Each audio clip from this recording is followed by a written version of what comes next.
Hello everyone, my name is Yutong. Today I'll present on the topic of understanding live streaming and effective labor. In this presentation, I'll briefly summarize the key concepts of this week's topic and one of the ratings by Woodcock and Johnson, and then provide a case study to explain the key concepts and ideas we have covered. Let's move to our first part.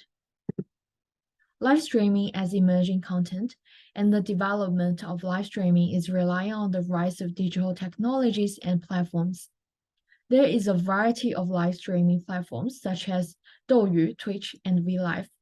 And there are a lot of digital platforms that also provide live streaming services, such as TikTok, a short content video platform, Taobao, an e-commerce platform, and YouTube, a video stream platform. As Dr. Mark Johnson mentioned in the lecture, live streaming has become a massively successful kind of emerging online content, with hundreds of millions watching streams on different platforms. So, with the increasing popularity of live streaming, there are more and more people tend to become live streamers. And the live streamer is also defined as effective labor because the work is involved in making effective connections with others. Within this context, live streamers as effective labor usually build emotional connections with their audience to gain attention and money. As Woodcock and Johnson, the authors of the rating, claim that the effective connection between live streamers or influencers and their audiences is also a kind of social connection that sometimes could be intimate. So we also see the way the live streamers talk and behave as a kind of performance because they need to establish a character in the live streaming and they interact with their audience through the character. The effective connection or intimate relationship between live streamers and the audiences is one of the key reasons why live streaming is so attractive for most audiences. So why can live streamers successfully make effective connections with viewers? Woodcock and Johnson provide three factors for answering this question. Firstly, live streams are live. The liveness provides a sense of authenticity.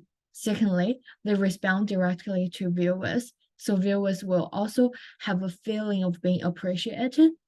And thirdly, the viewers can see live streamers' personal space that makes the viewers feel the relationship between them is real and intimate.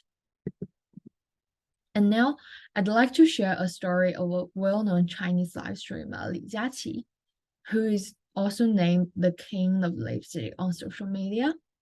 And I believe if you are a Chinese consumer, you and your families or your friends have also purchased in his live streaming. So Li Jiaqi was a top seller for selling cosmetics products as he covered a neck of selling lipsticks in his early 20s. When he moved online, the views of his live streaming reached over 150 million, and now Li Jiaqi has over 73 million followers of his live streaming on Taobao. Li Jiaqi went from an unknown seller to one of the most well-known live streamers and influencers. His success is undoubtedly based on his efforts, talents, and his viewer support. So Lee established the character as a big brother of his female audience because he knew that his target audience and the majority of consumers of cosmetics are women, as he always introduces the products from the consumer's perspective by saying why this product is worth to purchase and why this product fits you more than other products. And I would say for Lee, the process of selling products is also making effective connections with his consumers. For example, when he's selling luxuries, he usually says, if you are a student, you don't have to buy it if you don't really need it because it's expensive. It's not good if you spend your parents' money to buy luxuries.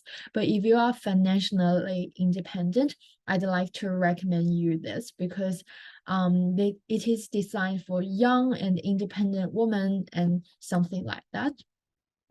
So through the language he used and his facial expression, the viewers and consumers will feel there's an intimate relationships between them. And the behaviors and language of Lee also as a part of his performance, which helped to attract viewers' attentions and also increase their willingness to buy the products from him. And here I'd like to argue that the performance and effective connections in live streaming usually transform the normal audience into the fans of live streamers. So when normal viewers became fans of live streamers, they will invest more in the relationship between them, both emotionally and financially. Although, as Woodcock and Johnson mentioned that effective labor is an immaterial labor, people can still make a living through effective labor. So in the rating, they explained that it is crucial for live streamers to build an audience because then it will become possible to negotiate with companies for advertising or sponsorship. Even though the authors use Twitch streamers as an example, I think this concept is still valid for all types of live streamers and on all platforms because the roles, identities, and characters of live streamers, platforms, and the audience could be varied, but the features and functions of their roles are always the same. So now we're back to our case study of Li Jiaqi. He just sold products at a fair price at the very beginning of his career, but with an increasing number of his viewers and followers on social media, he began to sell more expensive products and the luxuries. And this is because his credibility is also increasing among consumers. So live streaming also enhances parasocial relationships, which usually refers to an illusion of intimate relationships between celebrity and audience. So this also relates to our first question. Do you think the relationship between you and the live streamers are parasocial? I guess some of you may not see this relationship as parasocial because you will argue the live streamers usually respond to viewers' comments immediately, and they usually call their viewers like families. They don't call their viewers as fans. But in real life, the audience usually heavily invests emotionally and financially, but the live streamers may not. So, and the audience sometimes may feel they are strongly connected with the live streamers. So from my perspective, I would see the relationship between me and the live streamers are parasocial. For example, Li Jiaqi usually calls his audience my families, my friends, my beautiful girls in his live streaming. But in real life, are we his families, friends? Absolutely not.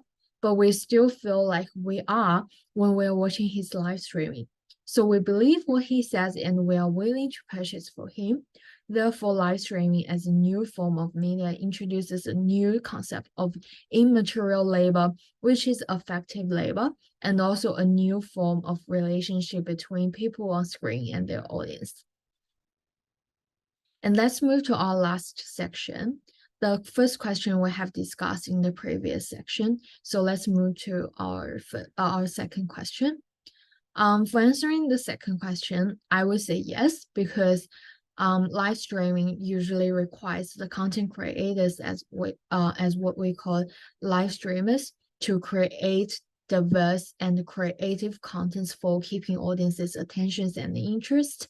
And live streaming also provides live streaming audiences with variety of contents, and the live streamers are also able to interact with their favorite live streamers on the platforms, and the audience are also able to become a live streamer. So I would say live streaming does provide a diversity of media contents than other traditional forms of media. And here is my reference list. And thank you for your watching.